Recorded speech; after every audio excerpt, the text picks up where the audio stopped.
Bonjour chers téléspectateurs. Aujourd'hui, on a la grande chance de recevoir sur ce plateau M. Roger Thiam, qui est un grand financier et très connu dans le monde de la finance. Il est partenaire au niveau du fonds d'investissement européen Swens Capital. Il est âgé de 35 ans et il a un grand parcours. Il est passé par l'ESTI, par l'Université Paris-Dauphine et aussi par la Polytechnique X. Bonjour M. Roger. Bonjour Pascal. Alors, bienvenue sur ce plateau. Merci beaucoup, c'est un très très beau plateau. Merci. Heureusement, nous avons la chance de l'avoir aujourd'hui, malgré son emploi de temps qui est très chargé. Mais aujourd'hui, on va parler de la finance, de l'entrepreneuriat et d'autres choses aussi. Parce qu'on aimerait plus connaître sur ton parcours, mais aussi le but de cette émission, c'est d'inspirer un maximum de jeunesse afin qu'ils se retrouvent à travers ton parcours. Mais la première question que je voulais vous poser, et aujourd'hui on parle beaucoup de levée de fonds, la plupart des jeunes qui se lancent en entrepreneuriat, ils ont ce problème de trouver des fonds. Donc aujourd'hui, c'est quoi, comment lever des fonds et comment ça se passe en fait? D'accord. Alors, un fonds de private equity, c'est vrai que souvent les gens parlent de fonds d'investissement. C'est un peu nébuleux, il y a tellement d'acronymes, il y a tellement de choses supposées autour de l'activité. Que je pense que c'est vrai que tu as raison de poser la question, à savoir qu'est-ce que c'est. En fait, un fonds de private equity, c'est juste un fonds de capital investissement. Private equity veut dire capital investissement en français. Alors, c'est un secteur qui consiste à investir naturellement dans des sociétés privées, c'est-à-dire des sociétés publiques non cotées en bourse. La société HDTV, c'est une société qui appartient à des privés. Une société privée qui n'est pas cotée en bourse, c'est des sociétés qui peuvent intéresser des fonds d'investissement et réciproquement. Alors, naturellement, c'est des sociétés qui vont jouer avec un certain nombre d'instruments financiers. L'equity, ce sont des actions, c'est quand tu investis avec des fonds propres, naturellement. Il y a de la dette, on entend beaucoup parler de la dette, c'est un instrument aussi, je pense qu'on va y revenir, assez atypique et utilisé par les sociétés. Il y a tellement de mécanismes qui existent que, voilà. Et donc nous, les fonds d'investissement, on va cibler naturellement un certain nombre de segments et chaque segment a un type d'investissement particulier. Les startups par exemple, qui sont de jeunes pousses, de petites sociétés qui sont en cours de démarrage, ils vont beaucoup plus s'intéresser des fonds de venture capital. Des fonds de capital risque qui vont beaucoup plus prendre de risques puisqu'il s'agit d'une nouvelle société qui n'a pas forcément un track record solide. Ensuite, après les startups, il y a les sociétés en croissance. Ils ont dépassé la phase de start-up et ont quand même besoin de capitaux pour financer leur expansion, recruter des commerciaux, etc. Eux, ils vont être intéressés par des fonds de private equity parce que c'est naturellement des fonds qui vont être intéressés par l'acquisition majoritaire ou minoritaire de parts sociales.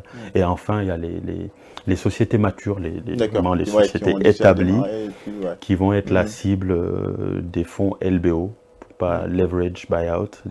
C'est des fonds qui vont faire des mix entre la dette et les fonds propres. Et l'objectif de la dette, naturellement, c'est grâce à l'effet de levier qui augmente, tu augmentes ta rentabilité à la vente. Donc, il y a des dispositifs comme ça qui existent. Et quand on investit, quand on parle de fonds d'investissement, il y a une notion qui est très très importante. C'est-à-dire que les fonds qu'on investit ne proviennent pas de nos poches. D'accord. Voilà. Ça veut dire que vous travaillez en collaboration avec des investisseurs ou ça se passe comment? Ou des entreprises qui peut-être vont investir dans le projet ou Pour faire simple, Pascal, en fait, une société de gestion de fonds d'investissement, souvent on les appelle les GP, General Partners. Leur job, ils ont l'agrément pour conseiller en investissement ou pour placer des sous. Par contre, ceux qui répondent à l'appel, justement ceux qui nous confient leurs capitaux, Ça va être deux groupes principaux. Il y a des investisseurs institutionnels. C'est souvent beaucoup de fonds de pension, par exemple les enseignants qui font leur cagnotte pour préparer leur retraite. La retraite, c'est dans 20-30 ans. L'argent, il faut le faire travailler et avoir de la plus-value. Ça va être des assureurs, ça va être des sociétés qui veulent placer une poche de leurs bénéfices, etc. Donc, ils vont le confier à des GP. Donc eux, on les appelle des LP, des Limited Partners, parce que leurs responsabilités sont limitées à l'apport qu'ils nous confient. À part les investisseurs institutionnels, on a les investisseurs individuels. C'est majoritairement des family office. Donc family office, c'est des structures qui vont gérer les patrimoines des familles fortunées. Il y a aussi des joueurs de football, il y a des personnes fortunées, des gens de la diaspora qui veulent justement investir quelque part dans des actifs non risqués ou des actifs en tout cas non cotés. Voilà, c'est eux qui vont se rapprocher des sociétés de gestion, mais majoritairement c'est les sociétés de gestion qui vont lever des fonds et qui vont venir teaser justement ces fonds auprès de ces investisseurs. Et ensuite, ces personnes répondent à la thèse d'investissement qui est naturellement stress testée avant qu'un investisseur dise oui, ok, je vous confie du capital. Mais si je comprends bien, donc ça veut dire que les fonds, ceux qui gèrent une société de fonds d'investissement, que ce soit pour n'importe quelle entreprise, donc ça veut dire qu'ils ont un rôle d'accompagnement, si je comprends bien. C'est ça. Que ce soit pour le jeune start-upper qui vient de débuter ou bien qui vient de créer son entreprise. Donc, est-ce que aujourd'hui vous avez un rôle d'accompagnement pour ces jeunes qui démarrent à travers le côté finance? C'est essentiel. Alors, c'est vrai qu'ils peuvent recevoir des fonds, mais s'ils ne savent pas aussi gérer comment le gérer, c'est difficile. Exactement. Aussi. De base, lorsqu'on investit quelque part, on le suit. Parce que l'argent qu'on a investi ne nous appartient pas. On a un mandat de gestion. Voilà, on doit, grâce à nos qualités de conseil et d'investissement, on doit suivre justement l'investissement. C'est pour ça qu'il y a du reporting qui est fait trimestriellement auprès de nos investisseurs pour leur montrer les performances justement des investissements. Donc, on a ce devoir d'accompagnement. Alors, ce devoir d'accompagnement est aussi une obligation en fonction du mode de financement que la société a justement choisi ou qui a été peut-être beaucoup plus approprié. Si c'est du fonds propre, où là justement la société a émis beaucoup de parts, beaucoup d'actions, donc des parts sociales. Si moi en tant que fonds d'investissement j'achète la majorité de ces parts, naturellement je gagne un droit de vote au niveau du conseil d'administration qui se tiendra chaque année. Et si tu as un droit de vote important, naturellement, tu impactes la gouvernance de la société, tu prends des décisions. C'est pour ça que souvent, ce mode d'investissement, l'inconvénient derrière, c'est que ça dilue un tout petit peu la propriété des fondateurs. Mais l'accompagnement, quand même, peu importe si on est en majoritaire ou en minoritaire, c'est plus qu'une obligation. On apporte du réseau, on apporte des experts, on apporte vraiment une expertise 360. Et nous ne détenons pas tout le savoir. Au contraire, nous avons un réseau de compétences qu'on pose sur la table en plus. Est-ce qu'aujourd'hui, ce jeune entrepreneur qui a sa propre entreprise, même s'il a après la chance d'avoir des investissements, que ce soit côté financier et tout, mais est-ce qu'aujourd'hui, ça ne risque pas de poser problème au sein de son entreprise, si je comprends bien par rapport à ce que vous avez expliqué? Parce que il y aura des fonds, il y aura un réseau, il y aura tout derrière, mais l'inconvénient est que peut-être ça risque aussi d'impacter lui sur ses décisions, sur son objectif peut-être, sur sa lancée.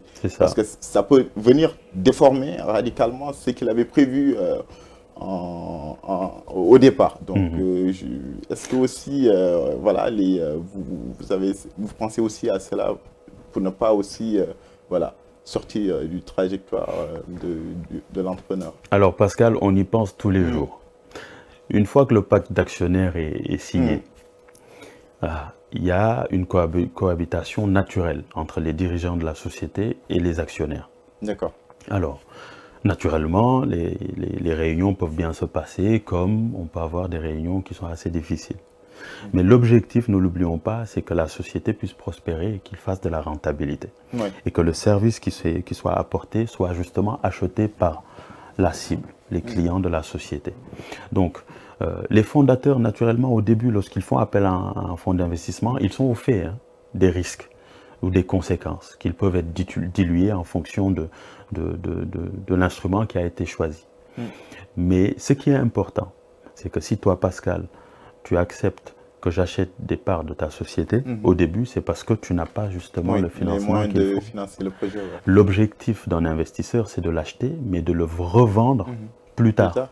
On ne veut pas garder les parts indéfiniment. Parce qu'à un moment donné, il faut... là pour non, on est là.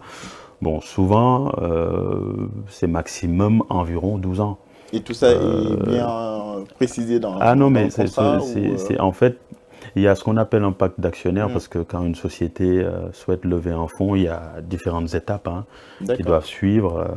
Au début, il y a la prise de contact avec des banquiers d'affaires ou avec des experts comme nous, où on va élaborer on va créer des fiches de la société, ses missions, ses équipes, on va revoir le plan d'affaires, la structure juridique.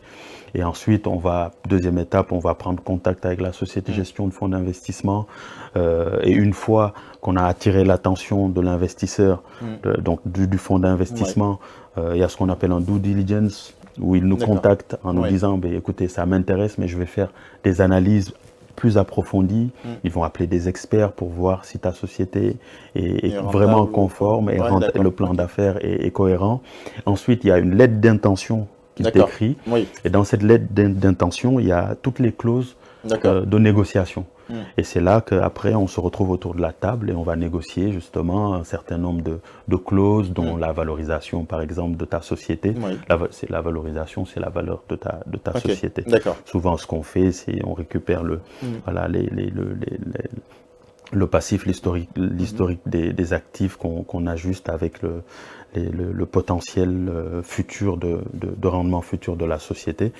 Il y a différentes méthodes, il y a du discounted cash flow, il y a des multiples de comparables, il y a la valeur liquidative où on soustrait la dette à l'actif de la société, on a une valeur nette. Donc toutes ces négociations sont faites. Et une fois que c'est fait, il y a le pacte d'actionnaires justement qui définit qui sont les nouveaux actionnaires qui arrivent dans le board de la nouvelle société. Et c'est à partir de ce moment-là justement que les dirigeants sont au fait des décisions qui vont être prises et sont au fait également que peut-être, en tout cas c'est écrit noir sur blanc, que le fonds d'investissement sera majoritaire et donc aura des droits de vote. Il y a des fonds d'investissement qui acceptent d'être minoritaires, il y en a beaucoup. Mais dans tous les cas, l'objectif c'est de recréer une équipe très très forte, de telle sorte que chacun puisse justement se reposer sur les acquis et la force de l'autre. Et l'investisseur qui a récupéré les sous d'une famille fortunée pour le placer dans ta société, son objectif dans 5 ans, c'est de revendre ses parts pour justement faire un x10 naturellement ou plus. L'objectif, c'est de céder. Et l'objectif des dirigeants, c'est de racheter dans 5 ans les parts justement que l'investisseur...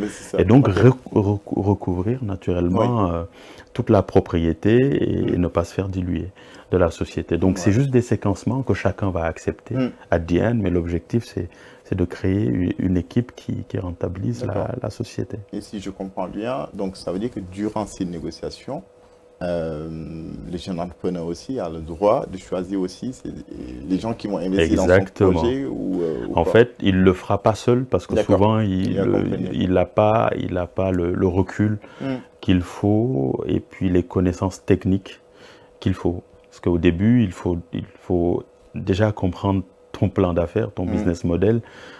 Tout le monde n'a pas fait de la compta, tout le monde n'a pas fait du corporate finance. Souvent, il a un CAC, un commissaire aux comptes qui va l'accompagner ou un banquier d'affaires qui va lui expliquer ces notions. Et arriver devant nous, avant d'arriver chez nous, il sait est-ce qu'il doit s'adresser à un fonds de private equity, est-ce qu'il doit s'adresser à des business angels, est-ce qu'il doit s'adresser à Est-ce que ce qui va l'intéresser ou approprier, ça va être de la dette? Parce qu'en fonction du choix que tu fais, naturellement, tu as des avantages et des inconvénients. Si tu prends du fonds propre, par exemple, de l'equity, tu n'as pas ce sujet d'amortissement chaque mois à devoir payer, rembourser ton emprunt, en plus du coût de l'intérêt, en plus du risque de défaut qui peut arriver alors que tu as besoin de trésorerie pour faire fonctionner ta machine. Mais par contre, justement, avec de la dette, il va se dire, bah, écoute, là, je ne me fais pas diluer. Je possède à 100% la société, j'ai 100% du droit de vote, des droits de décision. Par contre, chaque mois, je dois payer à la banque la dette et les intérêts, etc. Alors que du fonds propre, il n'a pas à payer chaque mois. Exactement. Et il n'a même pas l'obligation de distribuer du dividende à la fin de l'année. Bon, après, tout dépendra si le partenaire est majoritaire ou pas, mais l'objectif, voilà, il a plus de flexibilité si c'est du fonds, si c'est de l'equity, que de la dette. Mais avec la dette également, il a la propriété, mais chaque mois, il doit payer. Il y a aussi des instruments hybrides, la dette mezzanine qui combine bien l'equity et la dette traditionnelle également. Donc, il y a différents niveaux. L'objectif, ce que je conseille aux jeunes, c'est de ne pas hésiter sur LinkedIn ou les forums, etc., à discuter avec nous. Parce qu'on répare aussi, d'ailleurs, pour rebondir justement à ce que vous avez énuméré là, la plupart de ces jeunes, ils ont du mal à trouver l'information. C'est ça. Aujourd'hui, il y a des plateformes où il y a des sites comme, je sais pas, LinkedIn et d'autres, pour trouver voilà, ces sociétés qui font des levées de fonds. Parce qu'ils n'ont pas cette information en réalité. C'est vrai, c'est vrai. Et puis d'ailleurs, avant d'arriver au stade de fonds d'investissement, je conseille aux jeunes d'être très solides. D'accord. Parce que ce n'est pas un travail simple. Tous les dirigeants de sociétés qui veulent lever des fonds, en tout cas auprès des fonds d'investissement, ça leur prend à peu près 9 à 12 mois, tout ce processus que j'ai décrit. Ils ont intérêt à leverager, à déporter la charge de travail sur du personnel de qualité.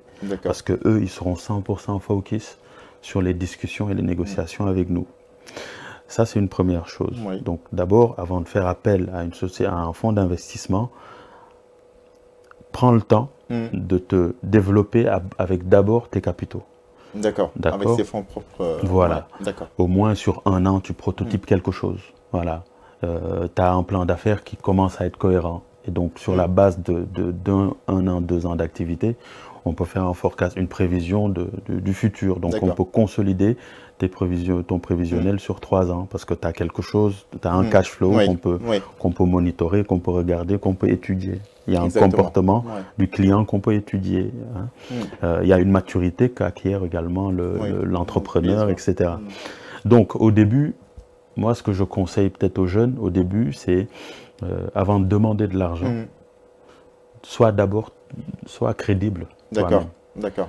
Pascal, si tu me demandes de te donner 1000 euros, qu'est-ce qui me garantit que tu vas me le rembourser? Mais par contre, si tu me dis, écoute, j'ai déjà commencé, j'ai investi 500 euros de mes propres sous, et en plus, si tu mets 1000 euros, moi, je rajoute 500 euros, écoute, c'est génial. Moi, je me dis, ben, il est engagé, il supportera le même risque que moi, tu me rassures et on avance.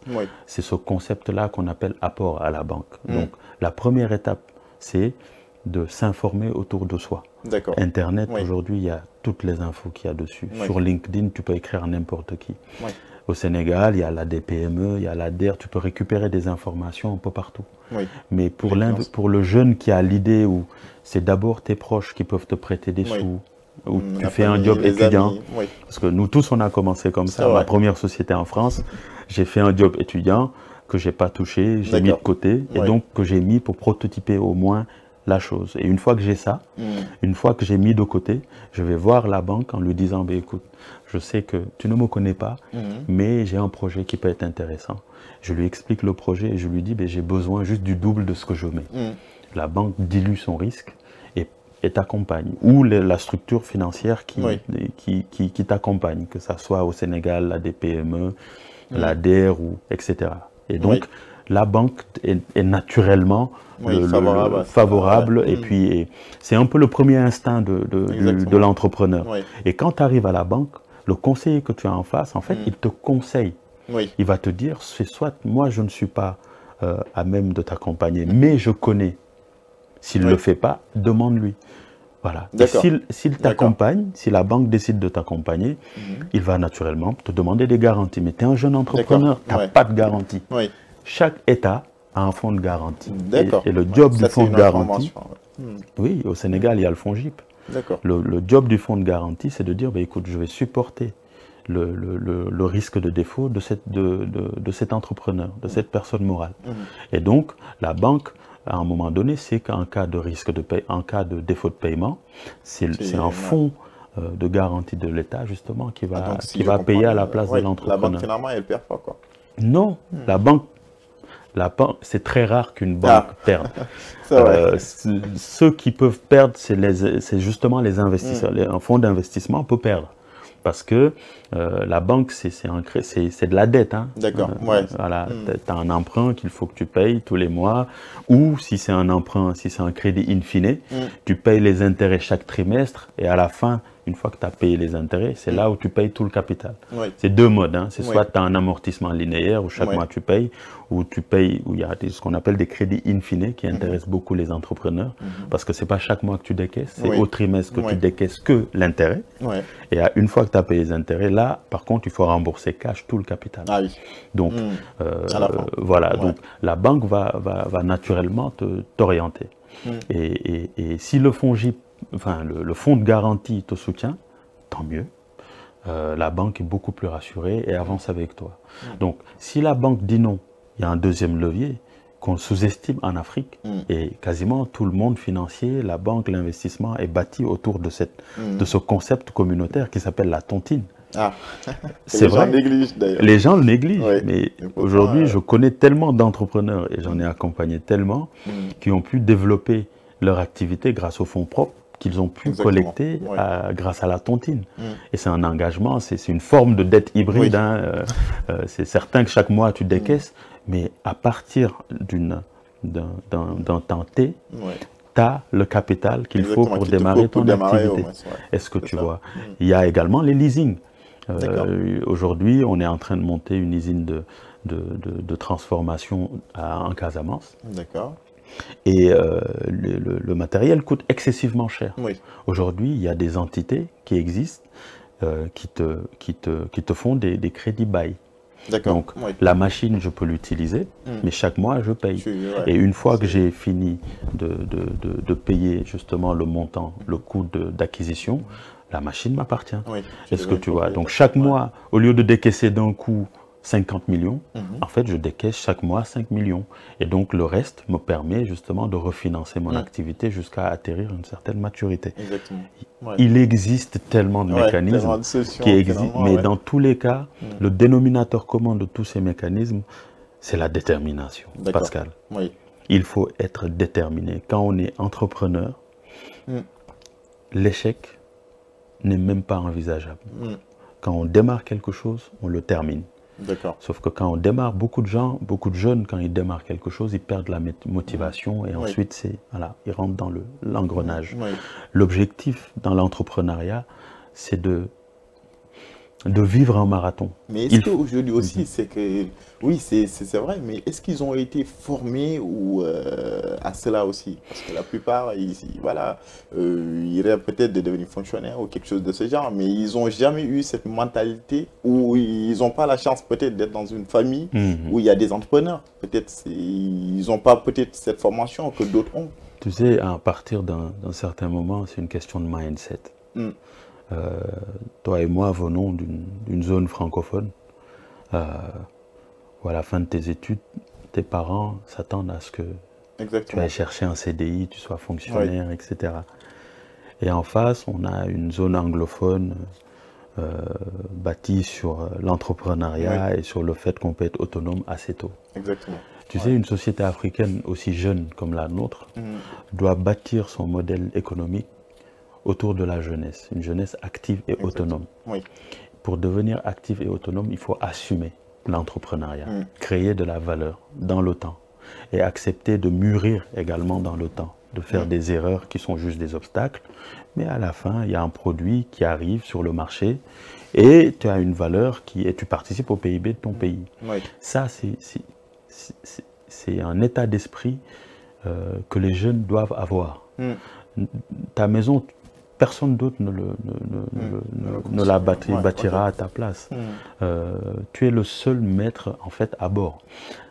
Si tu n'as pas l'argent, tu as l'état d'esprit, tu as la motivation, tu as la détermination de créer, d'écrire ton propre histoire, comme l'a fait les personnalités que tu as lues, appris à l'école. C'est une question de mindset. À un moment donné, il faut qu'on arrête aussi de nous plaindre. Voilà, l'Afrique aujourd'hui, justement, a besoin de cette jeunesse qui est complètement décomplexée et qui croit au fait qu'il peut créer de la valeur avec ou sans études.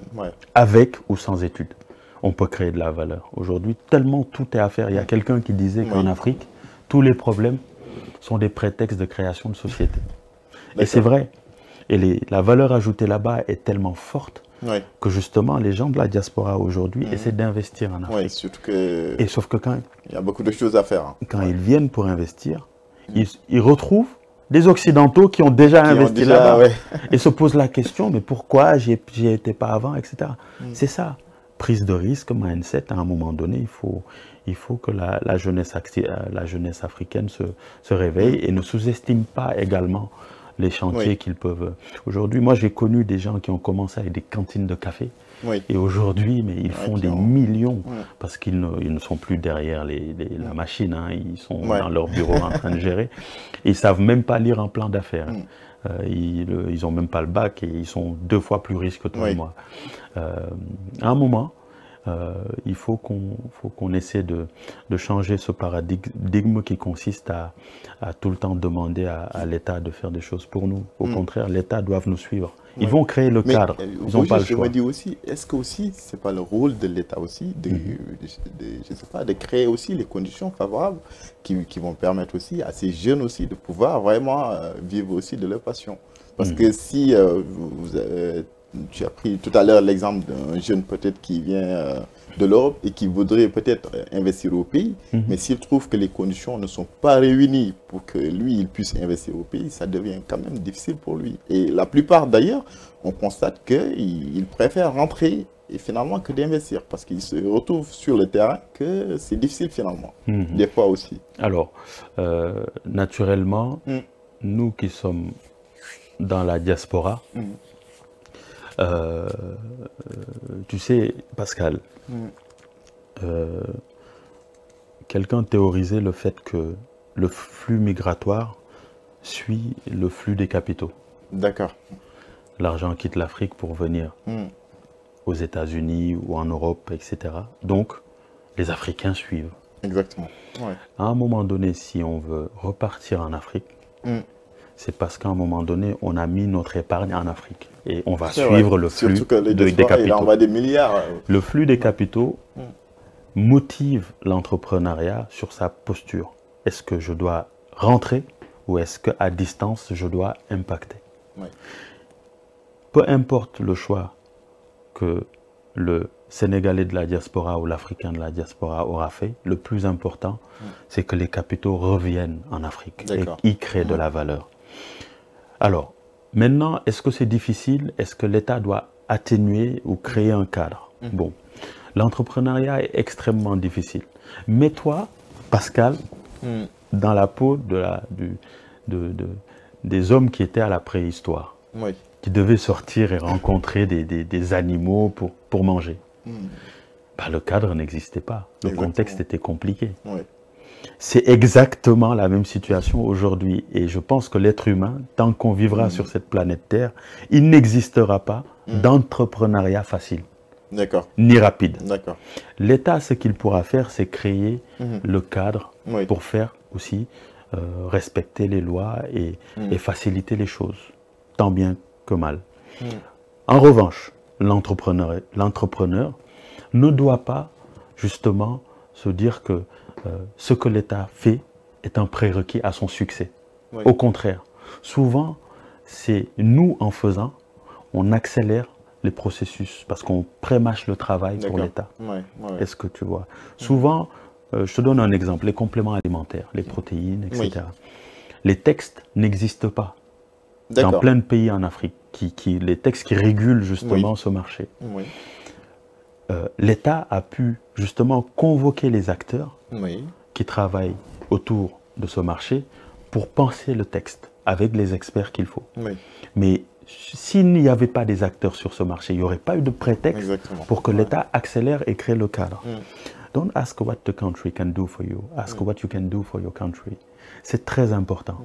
D'abord, nous, en tant qu'humains qui habitons dans un espace, on doit faire de cet espace quelque chose. Est-ce que ça va être un espace économique? Est-ce que ça va être un espace X, Y, Z? On doit le faire. Et à partir de là, naturellement, il y aura une complémentarité entre les actions parce que le pouvoir d'un État ne surpassera jamais le pouvoir des personnes, d'un peuple. C'est impossible, au contraire. C'est le peuple qui décide et l'État suit, crée le cadre. Exactement. Est-ce que tu vois? Donc nous, la diaspora, à mon avis, ce qu'on doit faire, c'est d'essayer de trouver le moyen d'avoir cet impact économique et politique.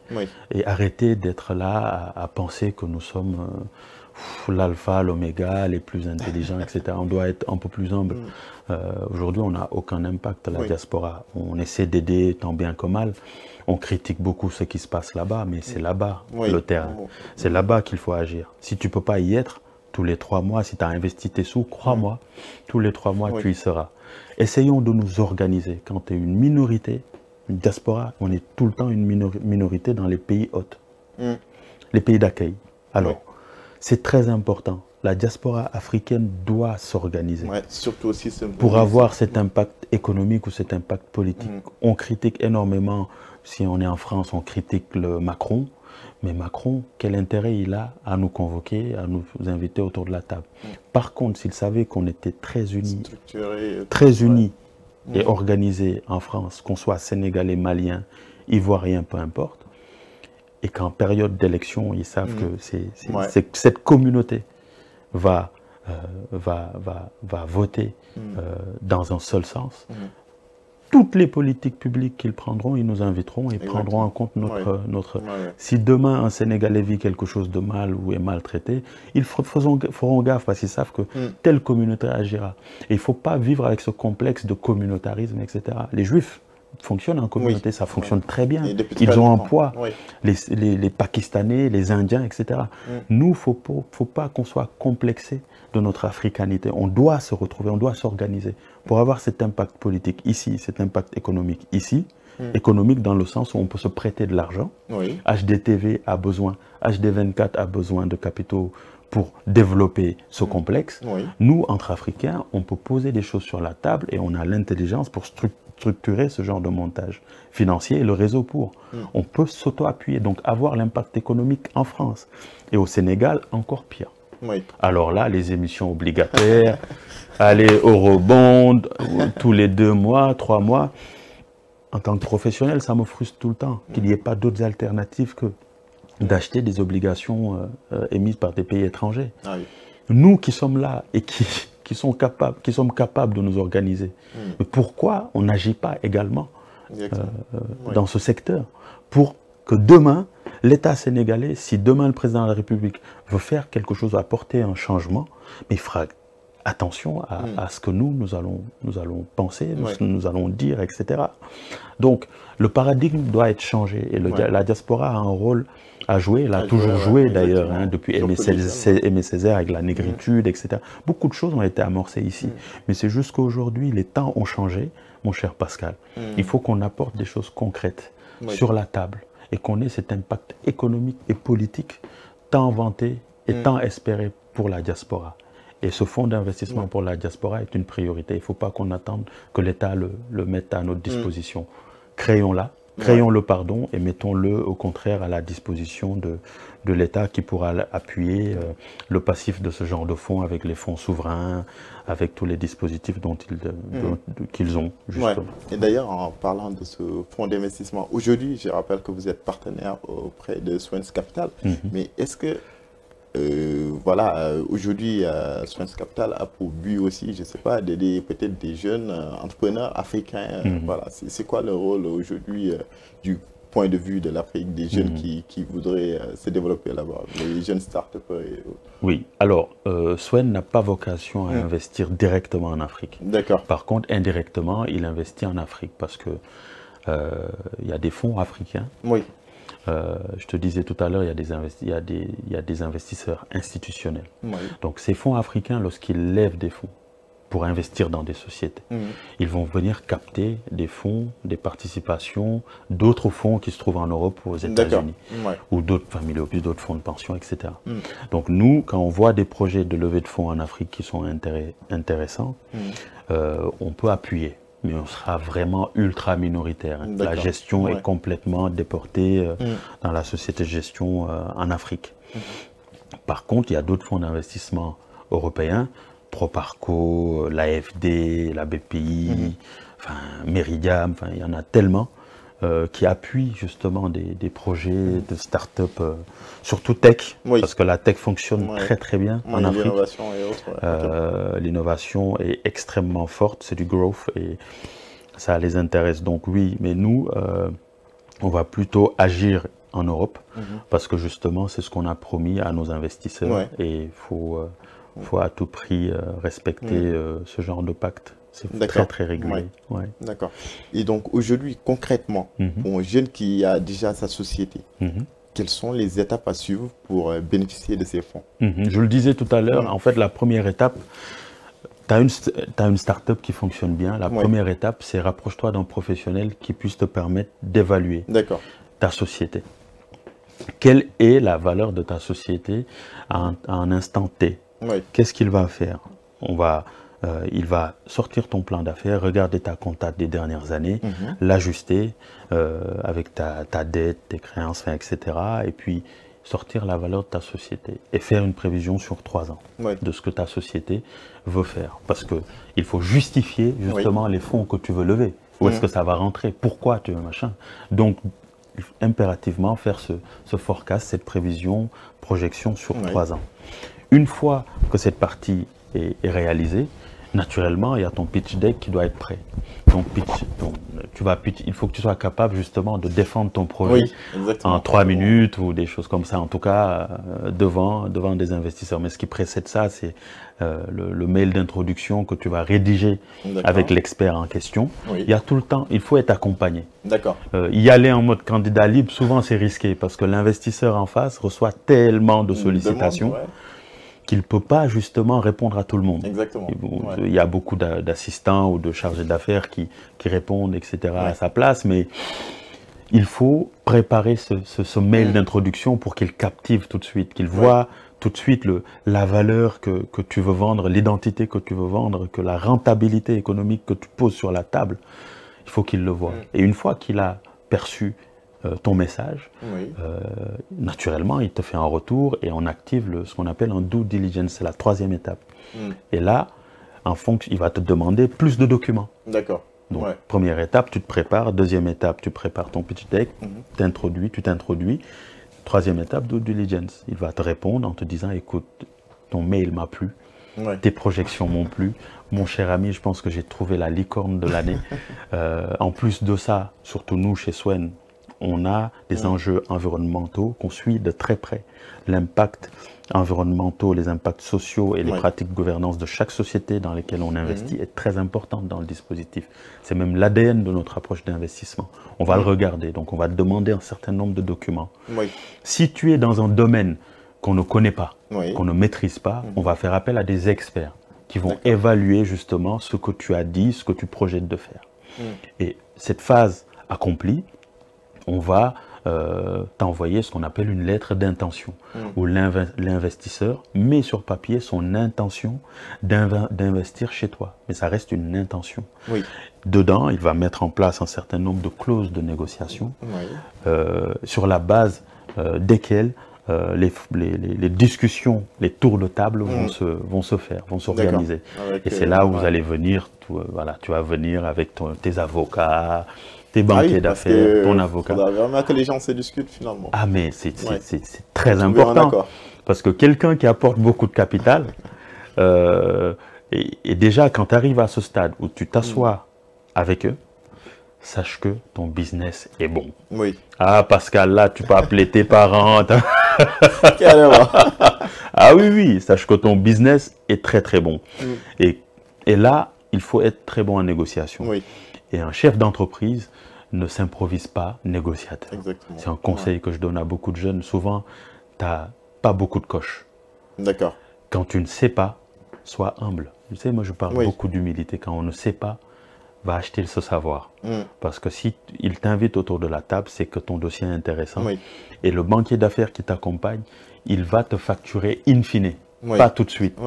Par contre, il sait que tu as reçu une lettre d'intention, il t'a accompagné au début, tu as fait payer des frais d'honoraires assez standards, basiques, mais il sait que quand tu es invité là, il faut qu'il t'accompagne parce qu'après, justement, il va prendre un pourcentage. Donc, bref. Et donc, une fois ces négociations démarrées, voilà, il y aura des tours de table, des discussions. Toi, ton banquier d'affaires va te dire, bon, j'espère que tu vas te taire et que tu ne vas pas trop t'avancer sur certaines clauses. Je suis là, j'agis en tant que conseiller pour toi auprès de cet établissement. Mais naturellement, le dirigeant, il aura tout le temps son mot à dire, etc., etc. Et ensuite, une fois que c'est bon, qu'on s'est mis d'accord, que tout est nickel, il y a des détails quand même très techniques, mais je pense qu'on n'aura pas le temps de développer. J'aurais voulu, mais... Et ensuite, il y a le pacte d'actionnaires. Et dans le pacte d'actionnaires, là, on définit les règles de cohabitation, durant les droits de vote, comment ça va se passer, les conseils d'administration, quand est-ce qu'on va l'organiser, la politique générale de la société. On prépare l'accueil, l'arrivée des nouveaux actionnaires. Et enfin, dernière étape, signature des accords et vous onboardez les nouveaux actionnaires qui est le fonds d'investissement. C'est comme ça que ça se passe. Et donc après, il y a le transfert des fonds ou ça se passe oui. En fait, une fois que c'est fait, faut pas croire si tu as levé 50 millions de $, Pascal ne croit pas que d'un coup, sur ton compte bancaire pro, tu as les 50. Donc ça se passe pas comme ça. En fait, c'est un commitment, c'est un engagement. On s'engage à financer un projet.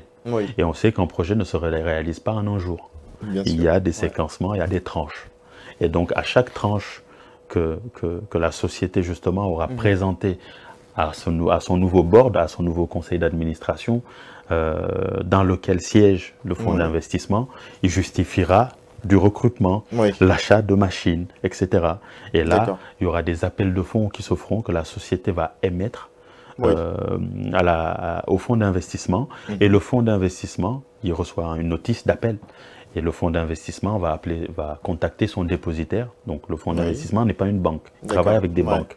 Il va appeler la Société Générale qui gère ses comptes bancaires. Parce que chaque fonds a plusieurs comptes bancaires. Un compte bancaire par devise. Donc on va appeler la Société Générale, puisqu'ils ont prénégocié les conditions de gestion des comptes, leur dire, attention, il y a telle société qui a besoin de telle tranche. Est-ce que tu peux décaisser? Boum. Ça se passe. Et ensuite, là, on crédite les comptes de la société. Il y a des mécanismes internes, parce qu'il y a des souscriptions de rachat de titres qui permettent d'avoir un certain niveau de cash dans les comptes des fonds que le dépositaire va débloquer pour financer les tranches d'appel de la société. Et c'est là que petit à petit, justement, la société reçoit de l'argent jusqu'à compléter le commitment de l'engagement initial. Si c'était 50 millions, peut-être sur 3-4 ans, les 50 millions seront totalement mobilisés et travaillent déjà pour la société. Et c'est là où la société de gestion va commencer à regarder les performances. Tu sais, il y a ce qu'on appelle la courbe en J dans notre activité. Au début, la société nous demande beaucoup d'argent. Et c'est pareil au niveau du passif, au niveau des investisseurs qui investissent dans le fonds. Beaucoup d'argent, à un moment donné, il y a de la distribution. À partir de ce moment, on approxime la durée à laquelle la société va beaucoup nous demander de l'argent. Et à partir de quelle date, là, l'oseille commence à tomber, si je puis dire comme ça. Mais j'ai envie de poser aussi une question. Et si on se rend compte au fur et à mesure que finalement le projet demande plus de fonds, comment ça va se passer? Est-ce que l'investisseur aujourd'hui investit encore plus de fonds ou il est obligé de se bloquer à son intention de départ, de mettre peut-être 50 millions tout court? Non, c'est un actionnaire comme toi. il va naturellement l'anticiper. Si tu as un bon DAF, d'ailleurs, si un fonds d'investissement arrive chez toi, il va prendre, crois-moi, il va s'assurer que tes équipes de gestion sont excellentes. Et puis justement, c'est un peu ça l'avantage, parce qu'ils vont te permettre de choisir les meilleurs profils pour ton activité. Ce ne sera pas le gars que tu vas payer 80 000 par mois. Là, c'est un mec bac+5, compétent, que tu vas lui payer le salaire. Vraiment expert dans son métier. Exactement. Donc, il va suivre, comme toi. Tu sais, un actionnaire, c'est quelqu'un qui supporte les risques de ta société au même titre que les fondateurs. Tu as accepté de te diluer pour avoir de nouvelles personnes qui supportent la charge de ton activité et qui partagent les bénéfices aussi. Hein. Par contre, si demain on se rend compte que là, la stratégie ne fonctionne pas, il y a une stratégie qui s'appelle la stratégie distressed. L'objectif de cette stratégie, c'est de faire appel à d'autres fonds spécialisés sur du redressement, parce que la société se porte mal, ça ne fonctionne pas. Eux, ils arrivent avec une expertise qui est incroyable. Sauf que ces fonds de distressed, moi, en tant que fonds d'investissement qui est venu, qui a investi chez toi à la première tour de table, moi, j'ai son contact, je le connais. Je vais l'appeler. Hello, Alexis. On se connaît tous. Dans le fonds d'investissement, on se connaît. On se connaît très très bien. Oui, j'ai besoin de toi. C'est spécial. Bon, on est rentré il y a 2 ans. On pensait faire ceci, mais Covid est arrivé. Boum, c'est compliqué. Laisse-moi du temps, je regarde. Il regarde, il étudie, il dit bah, écoute, je suis prêt à mettre 80 millions sur la table. Par contre, tu te dilues encore pour lui faire de la place. Mais lui, puisqu'il est spécialisé sur du redressement société, il va arriver avec cette expertise pour justement remettre la société à fond. Et il y a tout le temps des solutions. Franchement, honnêtement, il y a tout le temps des solutions. Parce que l'objectif, c'est de ne pas perdre l'argent. Il ne faut pas qu'on perde l'argent et il ne faut pas qu'on perde la société. C'est ça qui rend noble l'activité de gestion dans notre activité. C'est-à-dire qu'on se battra à côté du dirigeant afin que son service continue de vivre. Et en même temps, on ne veut pas perdre les sous qu'on a investis dans ta société, parce que l'objectif, c'est de vendre nos parts et gagner quelque chose qu'on puisse distribuer à ceux qui nous ont fait confiance et qui nous ont prêté qui nous ont confié leur patrimoine, leur fortune, afin qu'on puisse le placer. Donc il y a cette dualité qui coexiste parfaitement et nous, qui nous motive au quotidien et qui fait que notre quotidien est juste hyper excitant. Est-ce que tu vois? C'est pour ça que tout à l'heure, tu me disais, mais comment tu fais pour être financier, entrepreneur? Et d'ailleurs, on va revenir sur cet aspect-là. On a beaucoup de choses à dire aujourd'hui. Et d'ailleurs, j'ai une question, parce que j'ai pu remarquer que vous parlez avec passion concernant votre métier. Mais aujourd'hui, pour un jeune qui aimerait être à votre place, qu'est-ce que vous lui conseillerez, par exemple, du point de vue côté parcours, quels sont les diplômes, quelles sont la formation à faire, quelle est la formation à faire, mais aussi comment ça se passe, le quotidien dans notre activité. Dans votre activité. Alors, aux jeunes qui aimeraient devenir comme vous peut-être. Oui, aux jeunes étudiants, alors, bon, chacun a son parcours, et pour moi, chaque parcours est juste est noble et juste excellent. Parce que, quelque part, au début, on ne savait pas ce qu'on faisait. Tu choisis des matières parce que tu es à l'aise là-dessus. Moi, j'étais à l'aise en mathématiques. Donc, naturellement, par instinct, j'ai suivi les mathématiques parce que je ne te cache pas que histoire, géographie, tout ça, c'est venu après. Parce que j'ai mes filles et je suis obligé de suivre un peu. Exactement. Donc, tous les parcours sont excellent. C'est pour ça que j'adore le titre de ton show, parcours d'excellence. Chaque parcours est excellent parce qu'on a besoin de toutes les compétences pour bâtir une nation, pour bâtir un pays fort économiquement. Le mien a consisté à suivre les mathématiques parce que mon père, mon papa Simon, que je salue de passage, a fait un travail remarquable avec moi. Il a su que très tôt, j'accompagnais ma grand-mère avec ses commerces à Grand Yoff, Hariala. Donc ça veut dire que très jeune, vous avez commencé. j'accompagnais ma grand-mère, je faisais sa comptabilité. Nos grands-parents n'ont pas fait l'école. Donc elle mettait des traits au marché. Et moi, entre midi et deux, j'arrivais, enfin, on s'était compris, on avait notre comptabilité. Donc, puisque je connaissais les calculs, j'étais très à l'aise avec les chiffres, bon, je lui faisais sa comptabilité. D'accord. Et elle avait, tu vois les monnaies qu'elle mettait. Voilà. En fin de journée, je faisais ce qu'on appelle du cash settlement, des rapprochements bancaires. D'accord. Parce que entre ce que j'écrivais et ce qu'elle constatait dans son, voilà, je faisais ça veut dire les 100 francs, je faisais le rapprochement. Et donc, ça a développé en moi ce côté très, très arithmétique. D'accord. Mon père l'a remarqué. Et puisque il était tout le temps là à la maison, il nous suivait tous les jours, il s'est dit, je vais capitaliser sur le fait qu'il aime ça. Et lui aussi, c'est un excellent matheux, faut le dire. Jusqu'à présent, les mathématiques, c'est son ADN.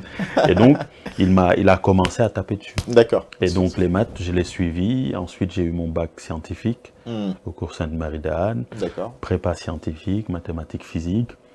Une école sur concours commun polytechnique. Le ISTI, où j'ai fait l'ingénierie financière, donc les mathématiques financières. À la base, c'était pas pour du non-côté, c'était pour la bourse. Parce que je voulais vraiment être en salle de marché. Tu vois ce qu'on voyait dans les films. Dans les bourses de... Mais le problème, c'est qu'en France, j'avais un titre de séjour qu'il fallait que je renouvelle et les places en salle de marché étaient peu nombreuses. Et puisque je n'avais pas à l'époque un diplôme de polytechnique ou de centrale ou des mines, naturellement, mes chances étaient beaucoup plus limitées. Donc j'ai eu mon diplôme d'ingénieur financier et j'ai rejoint une société américaine qui faisait du private equity. Je ne connaissais même pas ce que c'est. Par contre, les bases des mathématiques financières, je les avais. Et donc j'ai rejoint cette société. Et je ne te cache pas qu'à l'époque, je l'avais choisi parce que mon titre de séjour allait expirer, mon ami. D'accord. Oui, parce qu'à l'époque, c'était un peu compliqué, ou à Guéant, enfin, c'était très difficile. Et je me disais, écoute, eux, ils me font confiance. Pourquoi j'attends la société? Parce que là, à un moment, il y a une société, il y a une banque de la place qui a kiffé mon profil, comme on dit, parce que un des top managers de cette banque était un de mes professeurs. D'accord. Et quand il voyait la capacité que j'avais dans les différents modèles de projet Black-Scholes, Monte Carlo, il voyait la capacité, la rapidité d'action que j'avais. Il s'est dit, lui, je vais le prendre. Mais le problème, c'est que le titre de séjour que j'avais, j'avais un récépissé. et c'était compliqué avec la RH qui me demandait d'autres trucs. J'allais à la préfecture le matin. Il n'y a aucun doc. Et le pire, c'est que j'arrivais, je faisais la queue à 4 heures du mat. C'est compliqué. J'arrive, la dame me dit les docs, machin. Et en face, je vois ces sociétés américaines qui arrivent, franco-américaines qui arrivent, qui me disent, mais écoute, peu importe l'attestation que tu as, tes compétences en maths, j'en ai besoin. D'accord. Viens me voir. Le jour même, c'est un ancien de mon école qui était venu, il a vu, il y avait de petits tests qu'on faisait. Et au bout de 20 minutes, j'avais rendu ma copie, je suis parti. Et il m'a suivi. Il n'a même pas attendu le résultat. Et les résultats ont confirmé, grâce à Dieu, beaucoup. Et c'est beaucoup de chance. Et il m'a dit, il s'appelle Sébastien Lafont. D'accord. Il était chez Ifront Private Equity. Et donc il m'a dit, écoute, j'ai une place. Boum. Et il a accéléré le processus. En même pas un mois, j'avais signé chez eux. Et puisque j'ai signé, à la préfecture, c'est allé vite. Et je me suis dit, écoute, Dieu m'a envoyé ici, parce que c'est mon parcours. C'est un bon bilan, parce que de Grand Yoff à ici, d'ailleurs, on était à trop. Il est sénégalais d'origine. Oui, je suis sénégalais d'origine. Et qui est devenu très connu aujourd'hui dans le monde financier. Et donc la préfecture, je me suis dit, écoute, Dieu m'a envoyé ici. C'est parce qu'il faut que je réalise une mission précise. Et tu vois, cet état d'esprit a toujours drivé ma vie, en vrai. J'ai jamais sous-estimé ce que la vie posait en moi, que ça soit de bon ou de mauvais. Il y a eu des mauvais moments, beaucoup de mauvais moments, mais à chaque fois, je repartais un peu à l'église. Et sans m'étaler là-dessus, et ça me reconnectait à la réalité, parce que je ne crois pas au hasard, je croyais au fait que j'étais posé là-bas pour une mission. Sauf qu'arriver là-bas, c'était une petite structure, on m'a fait confiance très rapidement. On me confiait des missions, j'allais à la FNAC pour acheter des bouquins. Je restais chez moi, je passais des semaines et des semaines à ouvrir ces bouquins. Parce que la finance, ce qu'il faut savoir, c'est pas que des mathématiques, c'est beaucoup de réglementation. Donc les textes réglementaires, fallait les bouffer. Le logiciel, fallait les bouffer, parce que j'ai eu un parcours hybride. Après le ISTI, j'ai fait un master 2 à Dauphine en double diplôme en informatique pour la finance. Parce que j'ai vite compris qu'en finance, il fallait être bon en informatique. Donc il y a une relation très étroite. Tous les modèles mathématiques, il faut les projeter, il faut créer une application qui puisse le faire. Et donc, j'ai fait un double diplôme en dernière année d'école d'ingé à l'Université de Dauphine. Parce que chaque année, mon école d'ingé envoyait là-bas les dossiers des meilleurs élèves. Et ils ont accepté les top 5 majors de la promo et on l'a fait. Donc, je l'ai réussi. Donc, en un an, il fallait faire quand même 2 programmes très costauds. Grâce à Dieu, je l'ai réussi. Et j'ai pu l'appliquer chez Ifront. Et donc, arrivé chez Ifront, j'ai bouquiné, mais je me suis tué. À un moment donné, mon chef me faisait la blague parce qu'il retrouvait dans les placards des brosses à dents. Et donc, il devinait que je dormais là-bas à l'époque. Parce que pression, la défaite, enfin, pas la défaite, mais fallait que j'y arrive. Fallait que je fasse mon parcours dans la finance parce que c'était très, diplôme polytechnique, machin, tu l'as pas. Mais j'avais Dauphine, j'avais quand même l'ESTI, qui sont d'excellentes écoles ici en France, très très bien cotées. L'ESTI aujourd'hui fait partie des top 10 en France. Mais ce n'était pas suffisant. Et in fine, ça a ouvert toute ma carrière. Donc en étant consultant, je suis resté consultant junior juste 1 an. Ils m'ont mis senior dès la 2e année parce que j'ai appris 2 fois plus vite. J'ai accepté le coût de l'apprentissage en ne sortant quasi jamais, en bouquinant tous les jours, en travaillant comme un malade mental. Et donc là, j'étais prêt. Ils m'envoyaient chez les meilleurs clients comme la FDB, la BAD, en Côte d'Ivoire, chez Souva en Suisse, Partners Group en Suisse, All Mutual en Afrique du Sud. J'ai fait le tour, j'ai réalisé mes rêves et j'ai appris la finance, peu importe en Afrique, en Europe. Parce qu'en Afrique, l'Europe, c'est différent. Et ça m'a créé. Et c'est à The End que j'ai eu comme dernier client Swen Capital. J'arrive et je retrouve mes valeurs parce que j'ai retrouvé de l'éthique dans la finance, j'ai retrouvé... tu vois, cette notion de finance utile, eux, c'est ce qu'ils font. Parce que ça, c'est ce qu'on fait. Tu ne l'avais pas avant dans d'autres entreprises? En fait, selon le fonds d'investissement, les stratégies sont différentes. J'ai retrouvé des fonds d'investissement qui avaient des stratégies ultra agressives. Eux, ils arrivent dans une société, ils explosent l'organisation. Ils virent le DG, allez, on amène un gars, machin, etc. J'ai vu d'autres sociétés qui étaient plus tempérées. Et arriver chez Swen, c'était la révélation, parce que c'est là où Dieu m'a envoyé. Là où il y avait une parfaite synergie entre mes valeurs, donc la déonto dans les affaires, le fait de pouvoir aider from scratch des start-upers, des entrepreneurs, mais le plus important, le fait de pouvoir mesurer l'impact de nos investissements dans l'entrepreneuriat. Nous, aujourd'hui, on n'investira jamais dans une usine qui pollue, par exemple. Peu importe le niveau de rentabilité qu'ils peuvent nous présenter, on ne le fera jamais. On n'investira jamais dans une société dans laquelle, un des dirigeants, un des bénéficiaires effectifs, donc ceux qui détiennent plus de 25% du capital, ont été corrompus ou en tout cas affichés dans les fiches LCBFT, dans les déclarations publiques, lutte anti-blanchiment, etc. On n'investira jamais là-dessus. Donc, nous, c'est cette année, à l'époque, on disait qu'on était fous, Swen. Vous laissez tomber des opportunités qui peuvent vous apporter des milliards juste parce qu'ils ne polluent pas, juste parce qu'ils ne gèrent pas son empreinte carbone, etc. On dit oui, on le fait parce qu'on a foi en cette planète et on sait que chaque pas qu'on posera, ce sera quelque chose qu'on va faciliter à nos enfants. Chaque investissement qu'on fera, c'est une nouvelle planète qu'on met à disposition de nos enfants. Et c'est ça le legacy. Moi, je fais de la finance pour cet héritage que je veux laisser à mes enfants. Une planète safe, une planète dans laquelle les gens peuvent vivre. Voilà. Donc, ça, c'est mon combat. Je rappelle encore une fois qu'il est partenaire chez Swens Capital, mais aussi à la tête de la direction, que ce soit du côté de la finance et du système d'information aussi. C'est ça. Mais on a remarqué aujourd'hui que vous avez double casquette, c'est-à-dire que vous êtes partenaire chez Swens Capital, mais en même temps, vous êtes entrepreneur. Comment ça se fait? Naturellement. C'est la question que se posent beaucoup de gens. Et je voulais vous transmettre cette question. Alors, comment ça se fait? J'imagine que c'est pas facile quand même d'avoir des sociétés, d'être fondateur de plusieurs sociétés, on va dire, que ce soit ici en France et au Sénégal, et en même temps d'être dans une des grandes entreprises qui gèrent des fonds d'investissement, c'est pas quand même évident. Oui. Alors, c'est vrai que c'est pas quelque chose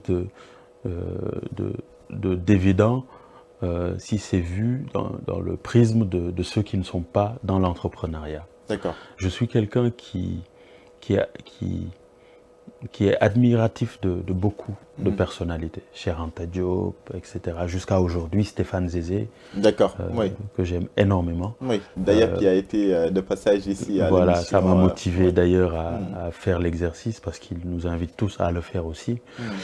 Tu te rends compte que l'ADN de toutes ces personnes qui ont marqué l'histoire, c'est parce qu'ils sont sortis de leur zone de confort. Oui.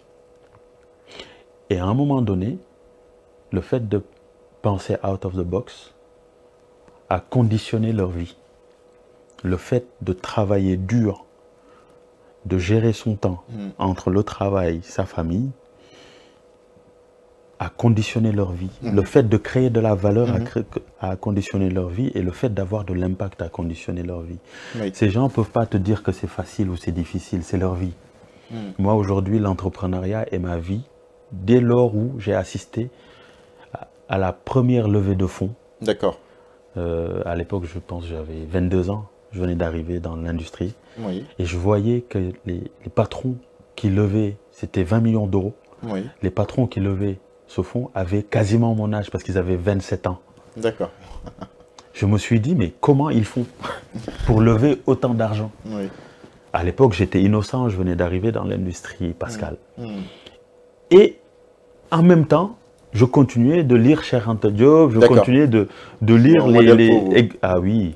Et je continuais de lire ceux qui ont marqué l'économie de l'Afrique. D'accord. Et je me suis dit, mais comment je vais allier les deux? Je suis un professionnel de la finance. Et j'en ai marre des fois de regarder des jeunes qui ont mon âge venir lever autant, et moi je ne fais pas pareil pour l'Afrique. Pourquoi pour l'Afrique? Parce que j'ai grandi avec les textes de Cheikh Anta Diop, j'ai grandi avec ces préceptes, donc je me disais tout le temps comment je peux faire pour agir à distance. Et donc à un moment donné, je me suis dit, écoute, il n'y a que deux choses à faire. Soit je crée quelque chose, soit je deviens spectateur. Mais sauf qu'à l'époque, j'avais besoin de créer quelque chose, parce que c'était soit ça, soit je vais faire des jobs étudiants, plonge, etc. Donc naturellement, j'essaie quelque chose au Sénégal qui a fait capote au bout de 2 mois.